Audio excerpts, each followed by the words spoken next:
قل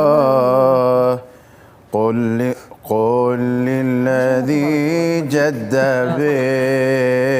بالأضعان يا حادي سوقها رويدا ليلقى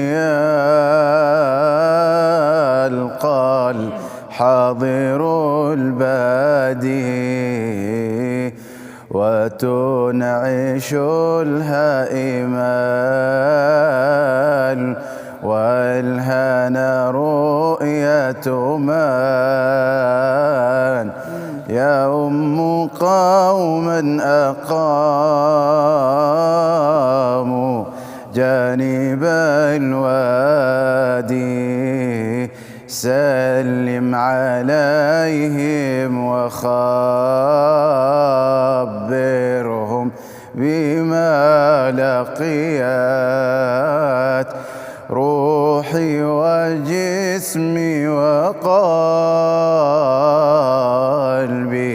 ولهن صادي وقلبي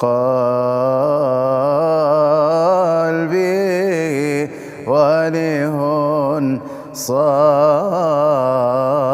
يا سلام، ما شاء الله تبارك الله.